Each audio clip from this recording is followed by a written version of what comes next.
We're back! Sister Wives, Season 20, Episode 1, Why I Want to Be a Monogamist. Or if you can't get enough of Robin and the other guy with Cody. the bad hair. His name's Cody. Reminder that if you want to watch our live reactions or our reactions to the episode, you can join our Patreon, listen below in the bio, but you don't have to. You can hear it here as well. That's option too. That's also an option, just to hear our recap of the episode. Additionally, we're also recapping Seeking Sister Wife, which is also a train wreck, and Special Forces World's Toughest Test on Fox that has featuring Cody Brown. So all of those videos are here on our channel. We were going to be doing a video specifically about Christine's autobiography, but we will be sprinkling through bits that are relevant. And the first thing I want to start off with is Cody can't please a woman. That's what John wants to emphasize. And John will emphasize this throughout the day in casual conversation. He real manly, not to please your spouses. Real manly. Additionally, she mentions that he is a comment reader. And the reason I mention that is because this first episode is filmed in their house, showing their daily life, and I 100% believe it's because they saw all the comments about, why do they never film in Robin's house? I bet you it's really messy. I bet you it's this. And they're like, oh, we're going to show them. We're going to film in our house. And I think this entire episode encapsulates, we're going to show what a great couple we are and how he's so manly and she doesn't control him and he's an amazing father. And all it did to me was just be like, eh. Like, I'm not buying any of it. It was the same conversation we've heard for 5 years. Do you want to be a polygamist again? Do you blah, blah, blah, am I enough? Our marriage is so amazing. And it's like, word for word, we saw this conversation at least twice since the wives have left. Well, this time he's a lot more polite and such a gentleman. Only if I wanted to bang. Yeah, this time he really brings out that, by the way, he could bang more women. He could bang more women.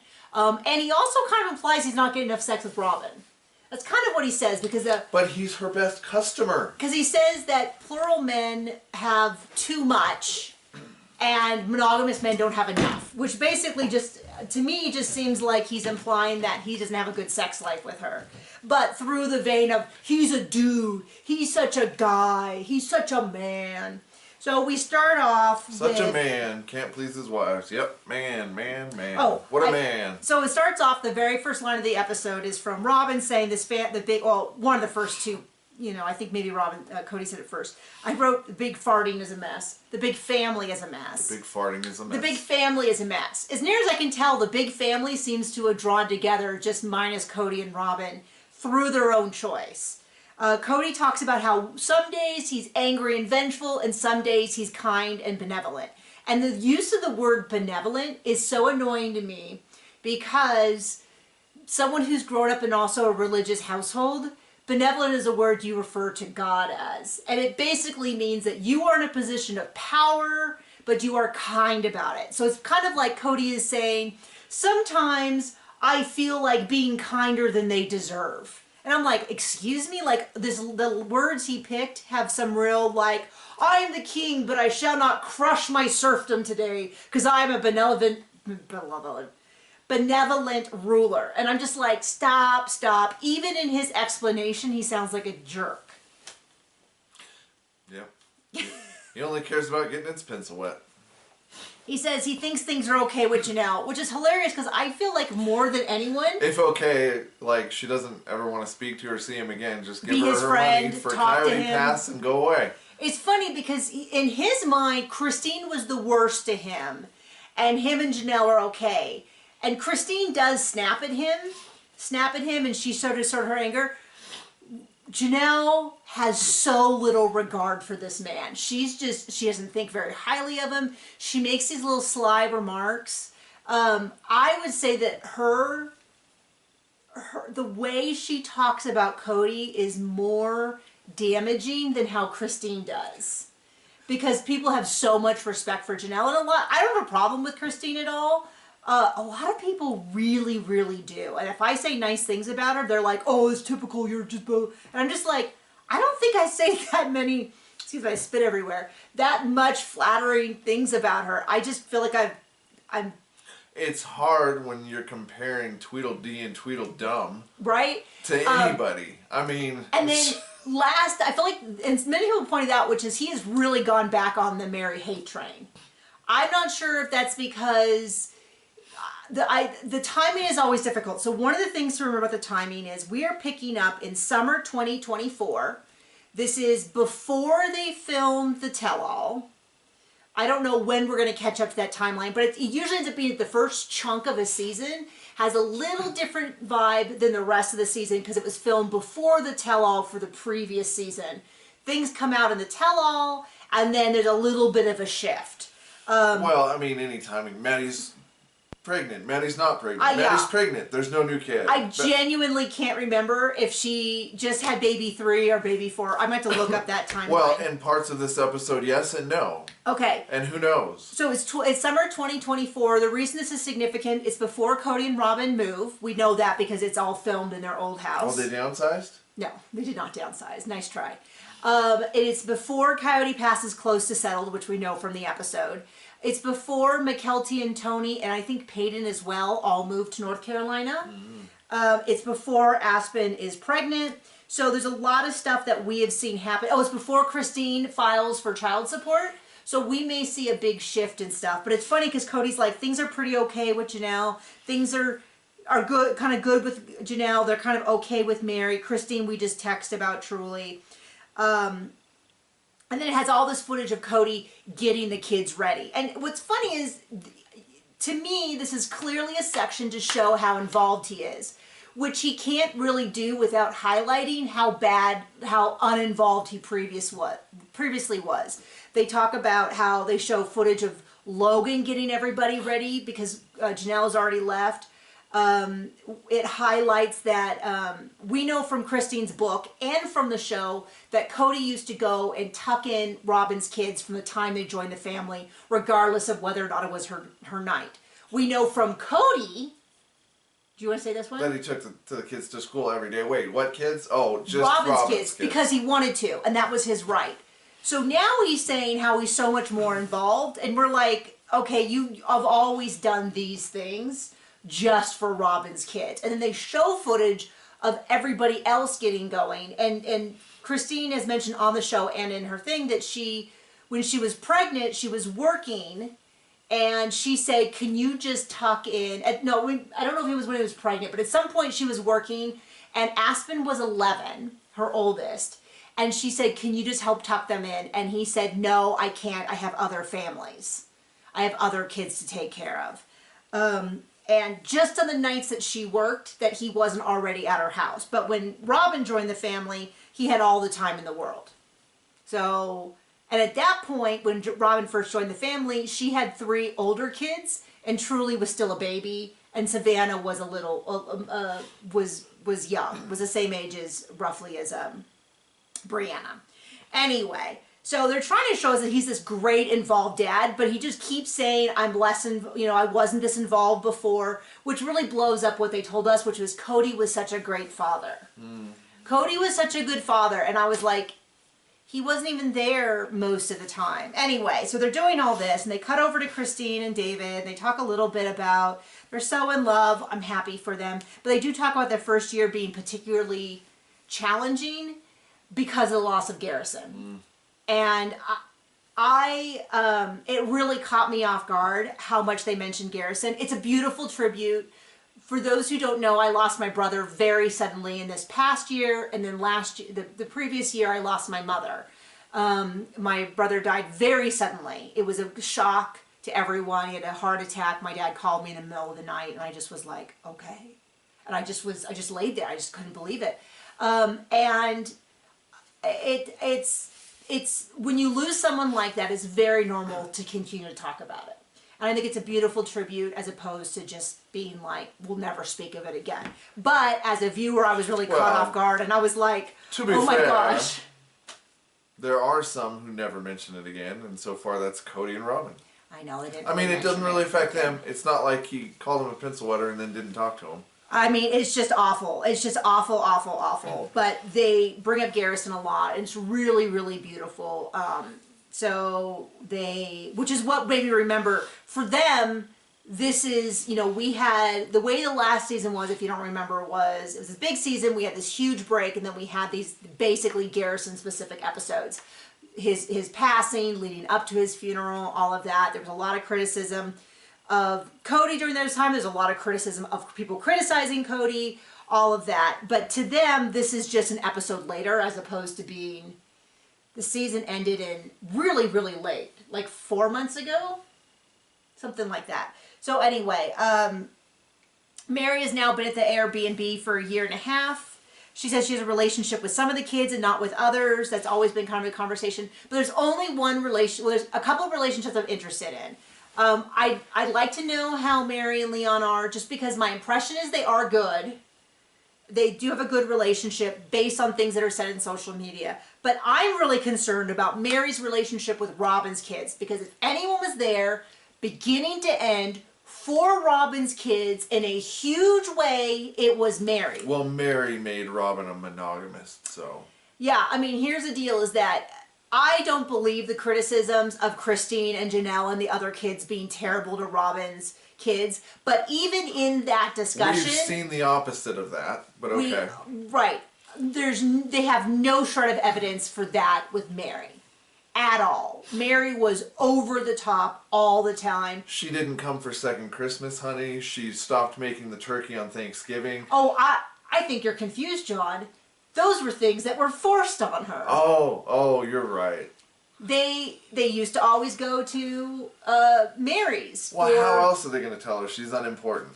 Well, actually, what's interesting is one of the things that did come up in Christine's book was they would go to Christine's house for Joseph Smith's birthday, which was the 23rd. They would do the 24th at Mary's, where she would give them all a custom gift that she had made, like pajamas or blankets or something like that. And then they would have Christmas Day at Janelle. Slow your roll there, honey. They didn't even ask Robin for permission to start any of that.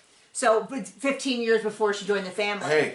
So when Robin joined the family, Christine was like, here's what we do so that each mother has something that they bring to the traditions of Christmas. What would you like to, is there anything that you would like to do? Replace you all, is what she said. And then Robin went to Cody, and then Cody went to Christine and yelled at her for being controlling and trying to keep Robin from being involved. And what we saw, the first Christmas, that Robin made everyone ornaments, and then we never saw that again. And then she insisted they stop celebrating Joseph Smith's birthday, which, I mean, here's the deal. I'm not saying just celebrate Joseph Smith's birthday, but if it was something the family did as like a thing, it feels really pointed to be like, let's get rid of that. And then they started having it, and then they got rid of, when Mary was still part of the family, they didn't go over to her house. Like, it's crazy. So anyway, my point being, it's a real canary in the coal mine if Robin's kids are not reaching out to Mary when she literally, over the top, has never said anything critical. Even if Robin, like, I get that they could say something about, I get from their point of view how they can twist it to make it that Christine's the devil, Janelle's the devil. You know, they even had Brianna on there talking about how no one loved us enough to follow the COVID rules. That's a whole other thing. The COVID rules that nobody was even able to be told because they were making it up for, what, 8 months? 6 months? And then we got confirmation that the TLC had their own COVID rules that they all followed. And they were following the CDC. But who got the COVID first and through a nanny? Oh. No. They didn't get it that time. But they exposed the family. Brought it into the house and exposed the whole family. Okay. So wait. Which kid from, not Robin's obviously, brought COVID into the house? Which kid was that? Was that Ari? I think it was Ari. Oh, it was Ari that eventually did, I think. No. I think it was Brianna. So she's out of the family now. Yeah. Oh wait, no. Of the favored mother. No, because he said that. Complete pass. No talking about it. How dare I even bring it up? Because what he had originally said was that if any of the boys brought COVID into the family, he would cut them out. And then when it happened, which he did anyway to everybody but Robin's kids. Okay, so Cody then explains that they need to clean up Coyote Pass in order to sell it. Which, first of all, isn't true. Like, yes, if there was like an oil spill on the property, they would need to. Oil spill. But stop it. It's a Bob's Burgers reference for those who didn't catch it. But he's like, Mary and Janelle are asking me to clean it up.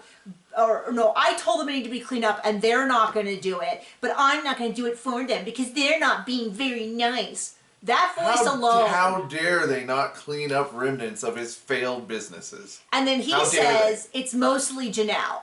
And then they show an overhead picture of the property. Did you see all that dirt Janelle brought in? And it's like the strip of pad where her thing was. All that dirt.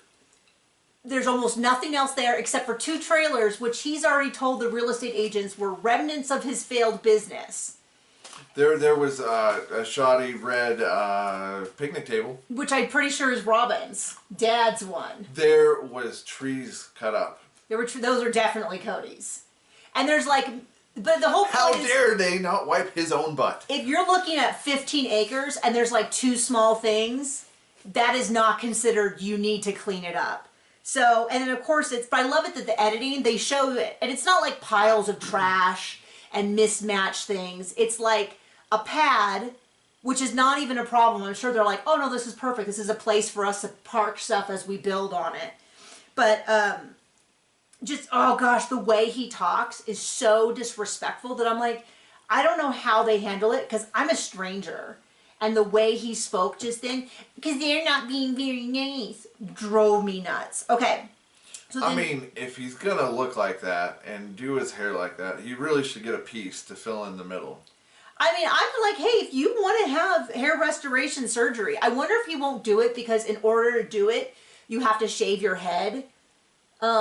Like you have to have it short so they can, in the back, so that they can do it. Talk about not looking manly, like, you know, if one would please their wife, it'd be as least manly as that. Well, what I wonder if it's not that it would just be too embarrassing to admit that he's done something. But here it is. I would not make fun of him for it. Like I'm not gonna throw plastic surgery stones when I'm fully planning on doing a little tuck and nip here in the next decade. I'm just saying I wouldn't actually make fun of him for that. But anyway. So then Janelle is talking to Maddie and Caleb, and she's explaining that she's been in North Carolina for a while. She's doing a lot to try to meet people, cooking classes, going places, but I think the exact words were Coyote Pass is a real pain in her butt. Might have been the exact thing. And she's talking about how Cody's just really jerking them around, and that she really had a testimony. This is still a phrase that is in their religious speak that I don't fully understand. They have a testimony to marry him, but she no longer feels that call to plural marriage in general. They got to sell Coyote Pass, and Caleb's like, isn't Cody's whole thing about being fair? And Janelle's like, no, it's to be fair to Cody. Like, Cody only cares about fairness when it benefits him. And that's what I mean by, like, she says it with a smile and a laugh and, like, no venom, and it hits so much harder than anything else, but I almost think that he's like too dumb to understand that. But she's like, no, he's all about, you know, I think at some point she calls basically all of his deals. I don't know if it was I don't remember in the episode, but in the sneak peek she said that he has a lot of his deals are real sketchy, which does not surprise me because he definitely definitely has in the book. Definitely has a lot of get rich quick scheme vibe to him. And I'm sure he's totally honest about everything too. No, and I've said, I'm like, I wish that there was like the betting odds. So I would put a bet down that he in the next 3 years gets caught for either like tax stuff or bankruptcy and tax stuff, or basically he ends up with the traditional reality TV going to jail or huge fine. Would love to see it. I'll believe that as much as I believe that. I also don't think Mary's going to stop defending him. Because I wanted to say something because I realize I'm sort of talking out of both sides of my mouth when I say this, which is because I think Janelle has enough money to do but I don't think Cody and Robin have enough money for their house. And the reason why is because we see Janelle cohabitating with her daughter to save money, and we see Cody going into a house going from like a $1.6 million house to a $2.3 million house or something like that. That's why he's on this other show. And I just think that they are blowing through cash like crazy, whereas I don't think Janelle is. And based on the numbers that we're hearing of how much they're making a tremendous amount, but they are not making buy everything you want amount. And there's a big difference between, like, let's say it's $250 a person. that is more than sufficient for a single woman living on her own. She can probably put away $150,000 a year. Cody and Robin with $500,000, if they're... I wonder if it covers Robin's toilet closet. I mean, if they're paying for all their kids to go through dolls, college, or private school, or dolls, new houses, new cars. We're constantly seeing them with new cars, fancy four-wheelers, different business ventures. You can blow through a lot. His, what is it now? A Mercedes convertible? Yeah, like you can blow through a lot of money that way. Well, at least he's got his priorities, right? Anyway, so that's why I'm sort of like, I don't think Cody and Robin aren't making enough money, and I think Janelle and Christine and Mary are fine. And it's a difference between how they're spending their money, okay? Anyway, okay, so back to Cody. Yeah, so she talks about how, and Janelle makes a really good point, which is she thinks if they had some sort of like legal support for polygamy, it would almost do more to get rid of polygamy than anything else. Because she said if there was a way to be polygamist where the woman who marries in had a financial right to the marital assets, she's like, no men are going to keep marrying on new wives to add on. It's sort of, to me, I'm thinking, if you're into polygamy, then you are supportive of it. If you're not into it, it's actually a form of harm reduction. Well, like, you're saying, if they bring someone else into their marriage and that person now has, say, a third of a stake in the family, and when they leave, they could take it with them. Well, how else do you subjugate and control? Right, by making sure that everything's in his name. And they can't get away with anything. And then Maddie has a long, intense interview that was really hard to watch, where she is saying that when they, after Garrison's funeral, Maddie and Leon talked at Erica's house. And I think anyway. Erica is Caleb's sister, who was married to Cody's brother. So that's I think Maddie mentions it for that reason. It's like, oh, we actually know who that person is.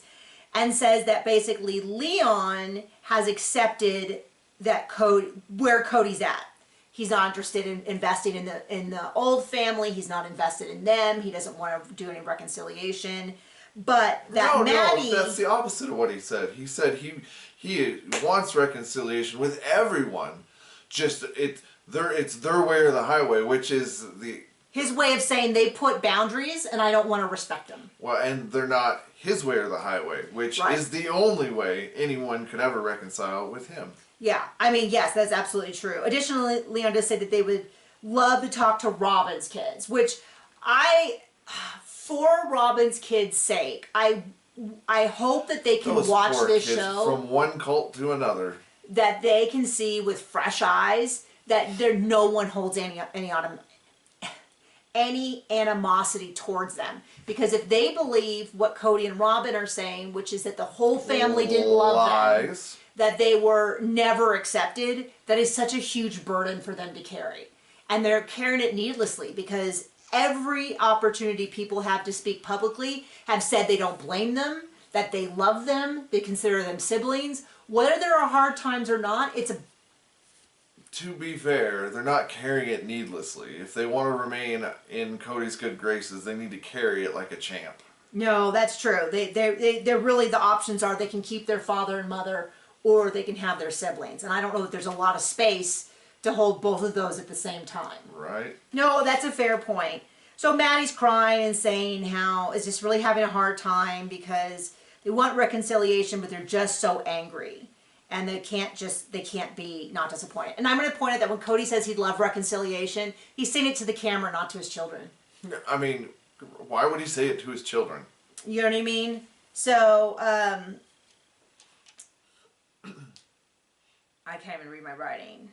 Something about, I think this is what he says. Oh yeah, no, he says he really wants to reconcile with everybody, but the problem is he's in this awful conundrum because it has to be on their terms. As opposed to when it was on his terms. Yes, we can get together for Christmas as long as they come and apologize. Still is.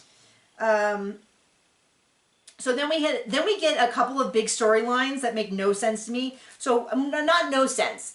They take an idea that sounds interesting and then they run it into the ground in a way where you go, never mind, I'm not interested. Because Mary's going to go speed dating, so they talk about going speed dating. They talk about going speed dating. They talk about going speed dating. They drive to the speed dating event. You know what would be more interesting? If they talked about it while driving to the... Oh, wait, they did that too. So Mary says going to go speed dating and kind of like makes a laugh and then snorts. Then they dare to ask Cody how he feels about Mary snorting when she laughs. And he's like, I don't care if she farts. Yep, he's okay with it. I don't care. That man has no right whatsoever to talk about anybody else. And then Christine says she would never do speed dating because it's just too overwhelming. And Janelle's like, no, I'm not going on a setup date. I'm not going on the apps. I'm not going on speed dating. Later on, she says that she would need to know the person for a long period of time. She wants to basically make friends, eventually find someone, have them, I mean, my interpretation, kind of prove that they're a good person, they're compatible as friends. Then she would consider dating, is the impression that I got. To me, I do want to say that speed dating, I think, makes a lot of sense for filming reasons. Which is, it would be so intense if they were filming. If I was on a show and I was, for some reason, John had been dead for 50 years and I was dating, going on a single date with someone is just too much pressure for all that filming. But speed dating, you get a chance to like meet a bunch of people, you get to use it for the show, it's low pressure for everyone else. But I would still be haunting you. Okay, thank you. Robin pops in to say that she's always telling Cody to talk to his kids, but, you know, he's just like, blah, blah, blah, give me space. Okay, and then Cody goes into this long speech about how amazing Lehigh was, which is also a little like, okay, we get it. Robin wasn't there. I wonder why it was so great. And then, yeah, then Robin's and they're like, well, we're not polygamous by choice. It's because Cody's exes left him. And I'm like, talk about some depersonalizing language. Oh, what is ex's name? Like, she doesn't say my other sister wives left. Or Janelle, Christine, and Mary left. She says his exes left, which is just such a... Does he or she say sister witches? Later on, he calls them sister witches. He does, okay. Yeah, and then he gives Solomon a heart. They make a big deal. This is where I'm like, I'm positive that them filming in their house is a direct response to all the criticism they got about not filming in their house, because they go out of their way to go over to all the vitamins that everybody pointed out and be like, oh, here's your vitamins. And then they show the junk drawer. And then they're like, Solomon, it's bad for you to have your phone in your pocket. And it just really feels like they were like, we're going to show them. We're going to show them what a great dad is. Now that these awful children are gone, we'll show you that real children are loving and respectful. I feel so bad for those kids. I do too. I do too. I mean, they, you know, how would they know any better? So, let's see. Oh, they're going to go celebrate the property in North Carolina. David and Maddie do a race outside. And it's kind of a weird thing because they're kind of saying, it sounds like what they're saying is David's a lot like Cody's what they're trying to say. They're both kind of cocky and arrogant and this and that. But I'm kind of like, the whole difference is Maddie and David had a race out in the street. And afterwards, he didn't make a big deal. He wasn't like, I'm the best in the world. He just was like, hey, good race. And then that was kind of the end of it. And it seemed like everyone had fun. And I have no problem with saying that Cody and David share qualities. Like, she didn't have to marry someone who was wildly different than Cody. She just happened to marry someone who was maybe shared some qualities with Cody, but loved her. And had a spine. Huge difference. He actually loved her and honest with her. I don't know. I don't have a problem with it. Was honest about his hair. So they have the 156-acre North Carolina farm, and they talk about, and this is one of the things I wanted to get on my high horse about. I've seen people being like, they're never going to pull off this farm. And I kind of feel like I need to make a clarification. Do I think that they're going to become full-time farmers who make $200,000 a year and are wildly successful? I would say no. It could happen. They certainly have the backing of millions of people watching them. I'll tell you what, if they get it's not like they're going to take their brand down and sell t-shirts and make money that way. Oh, wait! Oh, wait! That is a snipe at my sister wife's closet when they suggested selling t-shirts and they said no, it would ruin the brand. And now Maddie and Janelle are selling t-shirts. They're great t-shirts. I almost wore one today, but I wore it last week, so it's dirty. And they're selling out constantly. And they're selling out constantly. But the point is, they might, I mean, if we were in North Carolina and their farm was running, we'd probably, like, just for fun, stop in and buy some flowers, and they may be able to make a good living just doing that. But what does success mean when they already have an income? Caleb works.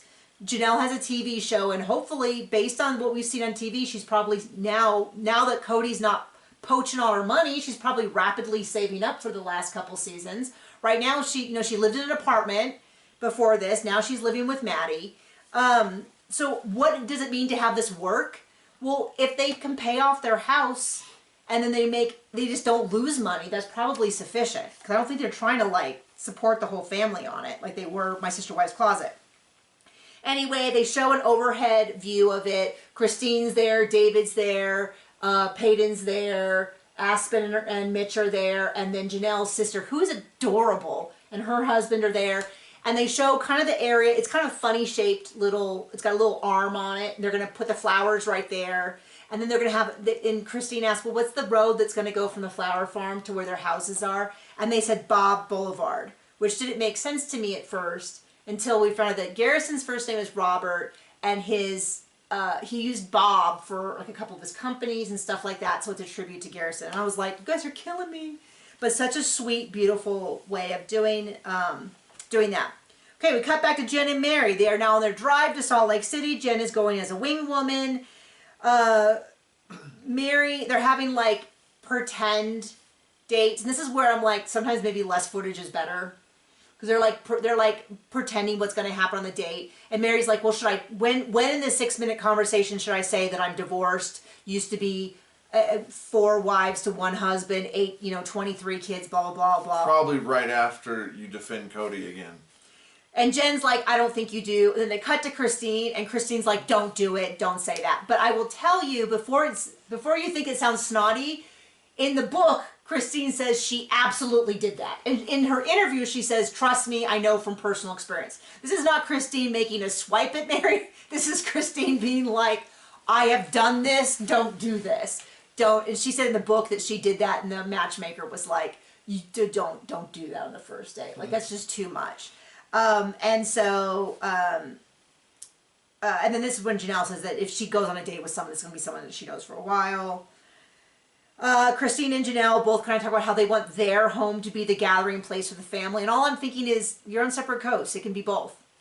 You know what I mean? Like, you split holidays and stuff like that. But it's very playful. But Janelle wants to have enough space, maybe some little spaces for people to rent or things like that. I think she's just really thinking, I'm guessing maybe prefabbed houses. I don't know how much money she has. And then Cody and Robin go out to dinner, which once again feels so massively produced. They're going to go to dinner. At least it's new conversation. No. It's the same conversation they've had 4 times.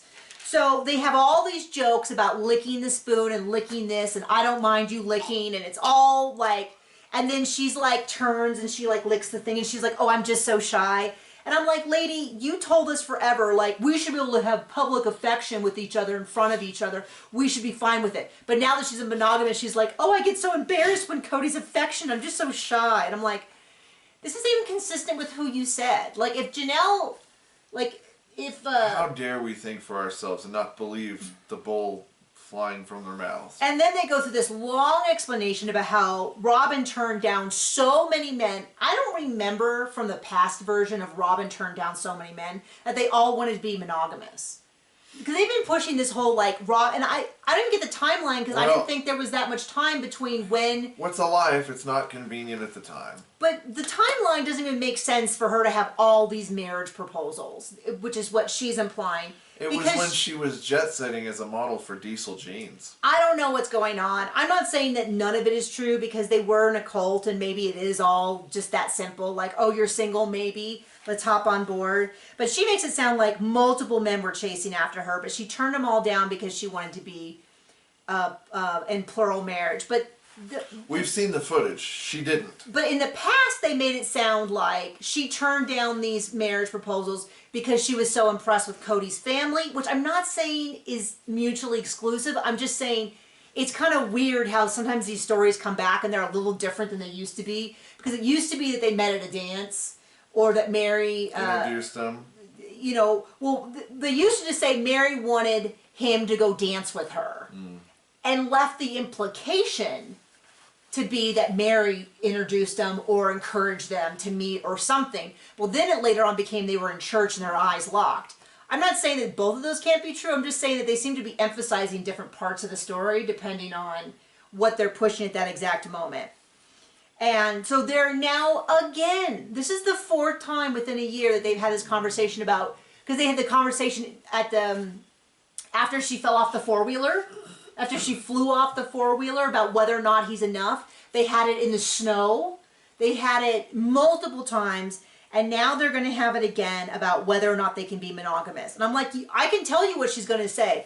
I would totally be monogamous again if there was just a guarantee, but because your ex-wives or ex-sister witches were so bad, that's his word, I couldn't do it again without a guarantee, and guarantees don't exist, so it's just not possible. I'm like, I don't know why we're having this conversation again. And they go back and forth, and then this is what I feel is really manufactured. Okay, go on. You can say what you want to say. I mean, to be fair, you can still lock anybody in your basement if you have enough chains and locks. Oh, I was like, I wasn't making the connection. True. Not something I want to co-sign. No, but I mean, something I could totally see them doing. But then he's like, well, obviously I want more women for the sex. And I felt like that was just such a, like... He couldn't please the first 4, like... His insecurity over being seen as a man overrides his discussion of this, because he wants to be like, I'm a man, and obviously I'd want a hot woman, but you know, I just want her as a woman. And then I don't she's care like, about her enjoyment or pleasure. Based on the book. Because that's so manly. And then, you know, she's like, oh, you're being a pig. And I just really feel like this conversation was meant to... How many times did they rehearse it? Because it was lousy. That's what I feel like. And it's to him prove that he's in fact a man, her to prove like, oh, I'm not in control of Cody because he's always saying the wildest things. If I was in control of him, would he say that? And it's like, and then they go on about, what does he say? Our sex life is amazing. I guess that's what he said at some point. He wants to, he did go on about how monogamists aren't getting enough of it and plural husbands are getting too much of it. Said he wants to have sex until she, oh, that's right. So if you want to know what Cody believes of women, this is how he describes this woman he's never met. He's like, obviously I'd want to have sex with her because she'd be cute until she opened up her mouth and nags me. And I'm like, okay, Married with Children. Like, the 1990s called back with your sitcom, women are so boring, like, attitude. I'm like, if you want to know what he really thinks of women, that's what he thinks of women. They're good for sex, and that's it, and otherwise they're nags. I guess that manosphere has been really super useful for him. So anyway, I was so annoyed. And he calls them your sister witches. And then Christine's like, oh, he's calling us sister witches? Okay, that's a new one. And then Mary's like, yeah, Cody likes to call names to keep his confidence high or something. And then Janelle's like, I'll be a sister witch. Doesn't bother me in the least bit. Go all for it. And it's just like, what's funny is these scenes annoy me because they're so rehearsed. I know the whole show is produced, but even, it used to be they would produce it because there were so many people and so much happening, you'd have real moments here and there. But now when it's just the two of them and their kids, it's so rehearsed. But what's funny to me is even with them rehearsing, this conversations still make them look awful. That comment about how, oh, she'd be hot and stuff until she opened up her mouth and nagged. I was like, okay, incel. Like, that's awful. It's an awful way to view the entire... Well, in his world, women are like cattle. And that's how it is for him. And so Robin says specifically, I am good as a monogamist, which she has said repeatedly. So I don't know why we keep having this conversation. I mean, she got herself there. Clearly, she wanted it. They're still teasing for us about this person who reaches out to get to know them. But then Cody in the Special Forces interview just 2 weeks ago was like, we're not having another wife. But they're saving that until the show's going to get canceled. And then they'll pull it out and be like, whoa, I'm looking. Yeah, I have a calling to another wife. I really do think that if TLC threatened to cancel the show, which very well could happen in the next couple of seasons, unless they get in trouble with the IRS or something. Well, that would be nice, wouldn't it? That would give it a big bump. But especially if they went back and it got all entangled somehow with Mary and Janelle and Christine to where they had to protect themselves, because if they had to protect themselves, everything would come out. Because they'd be like, no way, shape, or form am I getting mixed up in Cody and Robin's shenanigans. If it didn't affect them, I think they'd be like, wow, that's really difficult for them, but I'm going to make no comment. But I think if they were like, wait, they're trying to drag me into it and saying that I embezzled money? Oh, no way. But what I was going to say, though, is if TLC said, I think we're done after this season, I think Cody would be like, okay, then we're going to start dating. We're going to pretend. And the thing about it is he is such a simple man. I think that even if he just was pretending, if someone was, like, he would absolutely be a Garrick. Robin number 2? From Seeking Sister Wife. Where he was giving people money and this and that, and they were running around. Anyway, then Mary gets to the speed dating event, and it's to be continued. I was like, seriously? They can't even put that whole... Hey, we would have missed out on some of Cody and Robin's... Never mind. Anyway, I think it was a long recap. We had a lot to say. Thank you so much for joining us. Have a good week. Bye!